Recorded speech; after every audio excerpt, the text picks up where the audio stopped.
Good afternoon, folks. Welcome to another episode of Spilling Tea. I'm your host, Tiffany Daniels, and we're doing my last front load of the day. We'll do the two last tomorrow, so, I don't go on overkill. Again, I'm your host, Tiffany Daniels, and we'll go back to that horrible world known as the JRC. But before we do, the usual disclaimers and a little prep.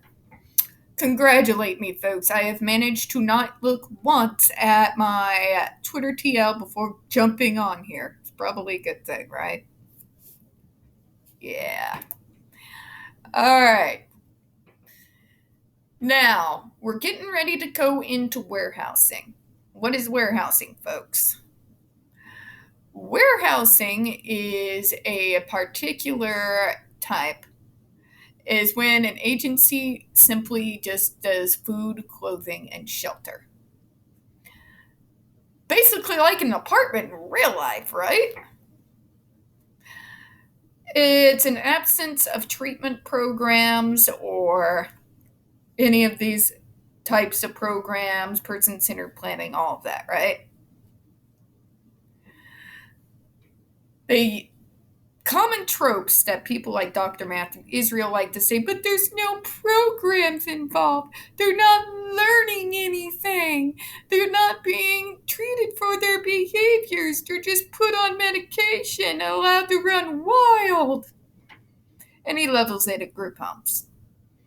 As a person who's worked in the field, I can tell you that's absolutely not at all what's going on. Yet, you do have people like Matthew Israel in the medical model, maybe not as batshit as he is, but who have this weird idea that we have to be working and somehow proving ourselves worthy of being treated as something other than subhuman every fucking point of our lives. If we are not doing something that is producing something, if we are not working every moment of every second, if we do so much as take a vacation, if we do so much as sleep in one day, people like Dr. Matthew Israel will then use that as means to call us lazy. They'll use it as a means to basically say, you just don't care, you're refusing treatment, all kinds of bullshit. Okay? They have tied up our worth, in particular our worth, in particular disabled people's worth, to this concept of, are we working? Are we producing? Are we fighting to get to our goals every second of every day? We're not allowed to relax, folks. We're not allowed to simply just go out and have some mindless fun without having something attached to it. We can't even go out and blow off steam without, remember to practice your social skills. Yeah. If it sounds stupid, that's because it is. They don't like us out there living real lives, folks. They want us earning. Yeah, you see where I'm going with this, don't you? We are to be better neurotypicals than neurotypicals. See, y'all get to sleep in late. Y'all get to go have frivolous fun without having any kind of deeper meaning behind it. Y'all are not constantly bombarded every second of your life of, but are you using it as a means to utilize your goals? But we are. And it's bullshit and bad for you, folks. So now we're going to go over the disclaimers, and I'm going to dissect this bastard's lies like I'm born to do it, because sometimes it kind of feels like I was. Alright, folks, in the description box, you're going to find a link to the article that the Judge Rotenberg Educational Center doesn't want you to read. It is written by NeuroClastic, a small non-for-profit started by autistics for autistics, wherein they interviewed and surveyed over 900 ABA professionals in regards to the JRC's quote-unquote behavioral modification program. Matter of fact, the JRC doesn't want you reading this article so much, they have threatened NeuroClastic with a defamation lawsuit if they did not refuse to remove it. NeuroClastic has refused to remove it, so please, folks, read that article and share it on all your social media. We also have linked in their NeuroClastic's public statement in regards to the defamation lawsuit threat, as well as a link to their GoFundMe. We are crowdfunding, folks, in case the JRC actually has the balls to see through with their threat. We got the pertinent links to the Agape boarding school situation as well. Agape boarding school is a Christian-themed boarding school based out of Stockton, Missouri, that takes in so-called troubled male teens, that has and pending over 21 civil lawsuits, claims, and allegations leveled against it. These have been substantiated, by the way, by the hard evidence collected during the investigations done by the Missouri Department of Social Services that include the following: sodomy, rape, sexual assault, child abuse, psychological and emotional abuse, child trafficking, and starvation, and that's just for starters. We have one staff member that was arrested by the FBI, another a doctor still on the premises with full access to the boys, up on multiple charges, again substantiated by the Missouri Department of Social Services that include sodomy, rape, and sexual assault, the boys there. You have an attorney general basically throwing Missouri's money away, fighting frivolous lawsuits against Biden, and you've got a governor with an axe to grind and a power complex. So please, folks, read all those articles. Don't forget to share and sign the change.org Shut Agape Boarding School Down petition. We got the pertinent links to the Stop the Shocks campaign as well, including Autistic Hoya's massive archive on the subject, Jennifer Masemba's behavioral sheet of shockable offenses, a clip out of the 7-hour ordeal undergone by Andre McCullens back in 2002, the templates in the ever-present self-explanatory change.org Shut the Judge Rotenberg Center Down petition. Folks, when we discuss the JRC, you're going to hear vivid descriptions of and catch clips of surveillance footage of peoples with disabilities being tortured and abused. If you got young children present, please, folks, go ahead and use your headphones, all right? All right, this channel is marked not for children for a reason. We use profanity and we talk about dark subjects. If your child is watching this channel and they are 16 and younger, please, parental supervision is advised. Folks, trigger warning. We are about to descend into the mad ravings of the lunatic mind known as Dr. Matthew Israel. You're going to hear gaslighting, victim blaming, ableism and bigotry to circle the world 3 times, and just out and out lies. So just be prepared for that, all right? Okay. Let's get into it. Warehousing. This is a situation in which no serious attempts are made to treat the student's problematic behaviors or provide an education. Lie. Can I tell you what's going on here? He's talking about group homes. When these kids are in group homes, folks, the majority of them, what he's not going to tell you, the majority of them are fucking adults. Okay? Again, I work in the field. I overseen 25% of my state. Missouri is not a small state, folks. That's thousands of people. Okay? Can I tell you what these group homes are? Let's get into it, shall we? They actually do indeed deal with problematic behaviors. What they don't do is make that front and center every second, every day of the person's life. Okay? They do such wonderful things such as taking these kids to therapy when these behaviors become more frequent so they might discern what's causing the behavior. And as far as education, remember, folks, these kids, they're fucking young adults. They are not in school anymore. They do not have to spend every moment of their fucking day constantly looking at computer screens. Okay? The kind of education that a group home provides usually comes from things such as social outings out in the community, taking them to concerts, helping them in finding a job working out in the community. helping them be able to learn how to go and do such things as grocery shopping, learning how to cook for yourselves, how to balance a checkbook, how to eat healthy. And when a person does not have the capacity, this is not looking down on them, by the way, but for those individuals who really struggle in those areas, they will then find folks to be able to assist as staff in those areas to help them live their most best independent lives. There are people like Dr. Matthew Israels, and there's some group homes out there who believe that if we stop work for more than 3 seconds, we should be punished. If we're not being productive every second of every day, if we're not constantly producing, that we're basically worthless. Okay? Which is a wider view shared by the rest of the planet, I might add.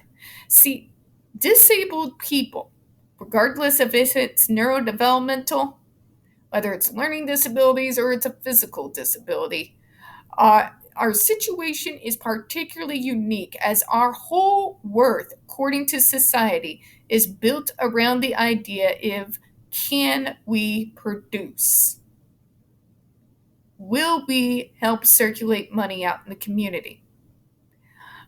Our own worth as simply being living, breathing human beings is not considered at all. Matter of fact, during the epidemic, particularly those who have their immune is compromised and they have more physical disabilities, were actually, in my state, denied fucking ventilators in order to live, and were in fact encouraged to give their ventilators over to the healthier people who can provide and produce more. No, I'm not fucking kidding. This was a thing. Matter of fact, if you paid attention to disability Twitter during the entirety of the corona crisis, you'll note all of that. Okay? Good. And I also want to bring up this point. And don't fucking crucify me with the don't wear masks bullshit, because I'm about to lay down a few truths. Coronavirus hasn't gone the way of the dodo, folks. It's still out there. And my fellows, many of them are immunocompromised. And you all will target them and bully them and scream at them why they're wearing their mask, while you will literally get up in their face and fucking cough. People who are immunocompromised, people with disabilities, people who can actually fucking die from this. Okay? That is our value to them. Cute, isn't it? There is a huge, major problem with society on how people with disabilities are viewed and treated. Oh, we get given lip service. But when brought to bare bones, yeah, you see where I'm going here, don't you? Good, I'm glad you do. This is why you have these situations where people like Dr. Matthew Israel looking in will not see the fucking value of a group home. But they let them sleep in and just do whatever they want, and they're not constantly doing goals. Are you constantly doing goals, doctor? What about my neurotypical peers out there? Are they constantly being bothered about goals? No, they're not. We need to start thinking about society, about how we treat the most vulnerable of us. Because, folks, the picture is bleak. Okay? But let's move on. When taken to the extreme, warehousing means the agency merely provides food, clothing, and shelter. Lie. Individual is more or less allowed to do what he or she wants to do. Warehousing is often combined with psychotropic medication and restraint. Lie. Let's start, shall we? First off, God fucking forbid that we have a time to be able to sleep in. God fucking forbid we're not allowed to do what we want to do once in a while. Oh, the horror of me going out and seeing a movie and taking the time off work to go hang out. Oh, the horror of me taking a vacation in the summertime. How awful for me, right? To not make everything in my life about fucking goals. This is how we get treated, folks. This is how we get treated.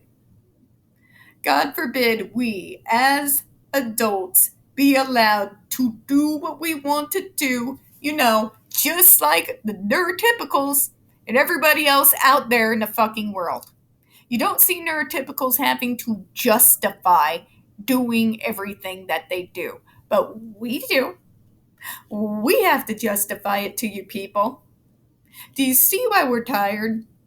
I'm tired, folks. It is bullshit that we have to produce and exhaust our fucking selves way beyond what we have to. This is why so many of us die fucking early, because we have to fucking exhaust ourselves to the point of making our disabilities worse in order to have some kind of fucking worth to you people. Okay? There's a major problem there. By the way, it's combined with medication and restraint. Lie. Can I point you again to the fact that some of us need our fucking medication in order to function and lead independent, fulfilling lives? Can I add to that, when that is married with proper treatment, how that leads to a deep enrichment into our lives? And as far as restraint, I will point you to the fact that we've got to stop living in this fantasy land that you're going to cure your kid of every single autistic behavior or neurodiverse behavior or any other behavior. Okay? It's never going to happen. The reality is, with proper treatment, you can bring it down to such a low frequency that we can lead pretty fulfilling lives, okay? Are there occasions where we need to be restrained? Obviously, you've heard from my life that yes, there are those times. And there's always going to be those times for the rest of my life. Do I feel that makes me less of a person? No.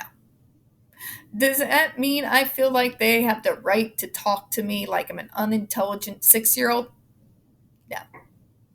Do I believe this in any way means that society has the right to bully me, not talk to me like I'm a fucking adult that I am or the intelligent human being that I am? No. See, I accept myself in my entirety, the good and the bad. I accept I'm going to have meltdowns. I accept every once in a while there is a distinct possibility that I may have to possibly be restrained. I accept the fact that I might have to be on medication for the rest of my life, while also accepting and celebrating that I'm intelligent as hell. I know my subject well. You see where I'm going here. Self-acceptance is one of the most important things one can work towards to achieve in therapy, especially if you're disabled. To accept and embrace those things over which you have no control over. To work to try to minimize them as much as possible, but to not make that be the entire center of your entire life. These are healthy things. These are good things.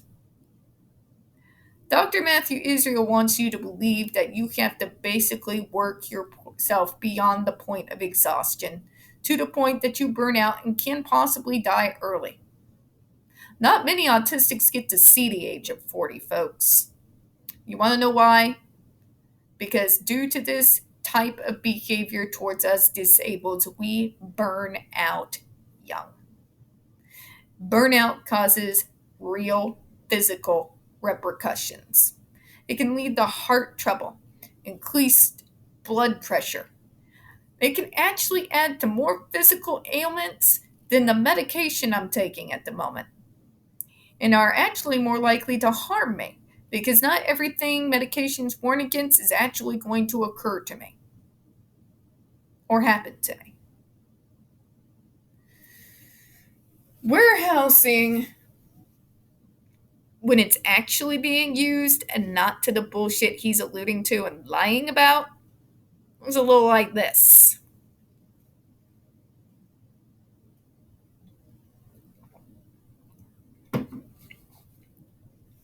When you isolated Dr. Jennifer Masumba to her room, and you refuse to allow her to even do so much as speak to anyone unless spoken to a staff member. When you hold her in her room and all you do is feed her barely, fucking barely, I might add, and clothe her and torture her. But you're not really doing anything else because loss of privileges? Folks, that's warehousing. And Dr. Israel used it extremely often. I'm going to go ahead and close out on that. We don't get very many views on this channel. The few that we do tend to get removed from time to time. So please, again, folks, don't forget to hit that like button, hit subscribe, and don't forget to hit the comments. I do appreciate your time. As always, we hope you have a good one. I will see you next vid. Bye-bye, everyone.